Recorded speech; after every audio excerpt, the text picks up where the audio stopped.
Earlier this week, Georgia signed a controversial gun law that has critics howling and proponents applauding. Governor Nathan Deal signed the so-called Guns Everywhere bill, and it will allow residents to carry concealed permits to take guns into certain bars, churches, school zones, and even government buildings. The law also says that anyone bringing a gun into a church that prohibits them won't be arrested, but will instead pay a fine up to $100.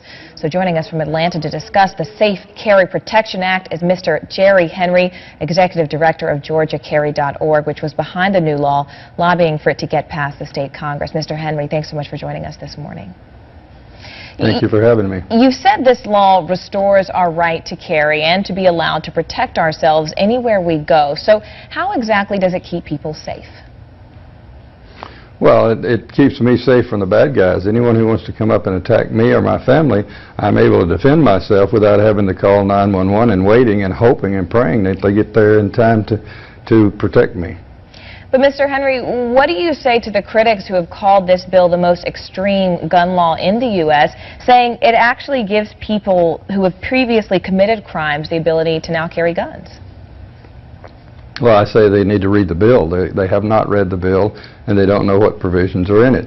Every time we pass a gun bill, which this is the third one that we've passed in the last 7 years, we get the same emotional outcry about blood in the streets. This is going to be the most terrible thing that's ever happened to Georgia, and every year nothing happens. The only thing that happens of any significance is the crime rate decreases. But you say that, and you mentioned the provisions in it, but your organization, Georgia Carry, has said this law is actually a watered-down version of the original bill. In fact, you mentioned the iterations you've dealt with before. So what more were you all hoping to see? Well, we are after having a Second Amendment mean exactly what it says. We did not get campus carry. There were some other provisions that we did not get. There were items in this bill that were not as clarified as they should, and we believe that churches should be treated as private property. Right now they're not. The state is still interfering with them. We think that churches should be just like my private property or your private property. They have the right to control their property and tell you whether or not you can do anything that is legal on other private property. You mentioned campus carry. Can you tell me a little bit more about that? You were hoping that people would have the rights to carry a gun on college campuses and in classrooms? Well, we don't believe that anyone over the age of 21 years old who's had background checks by the FBI, the GBI, and mental health checks should lose their rights when they step across an imaginary property line to go to college. You're only talking about a smaller minority of college students, because the majority of the college students are from 18 to 21. And you're talking about those over 21 who have qualified to carry anywhere else in the state of Georgia.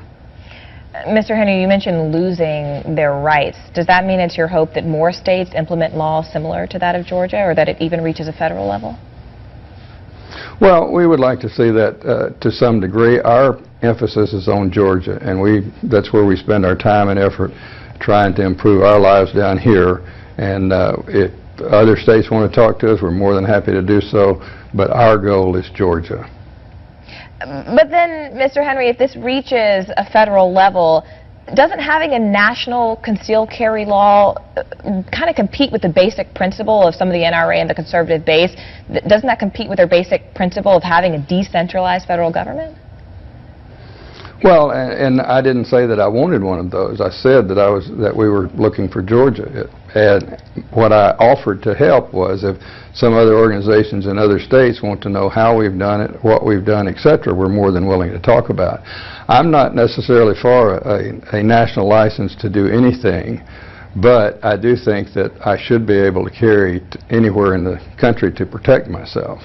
So, Mr. Henry, then before we go, what's next? You mentioned the emotional outcry. When you think of people like Trayvon Martin or Gabby Giffords or the 20 kids who lost their lives at Sandy Hook, how do we place restrictions on guns so they don't get into the hands of the people with the power to harm? And more importantly, how do we balance the right to carry with the checks necessary to prevent lethal vigilantism? Well, first off, the gun is not the problem. It's the people that are the problem.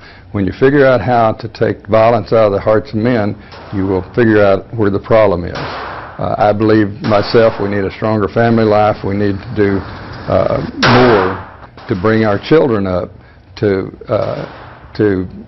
praise the sanctity of life instead of the other way around and having no feeling whatsoever for life. Jerry Henry, Executive Director of the GeorgiaCarry.org in Atlanta this morning. Mr. Henry, thanks so much for being with us this morning. Thank you very much for having me.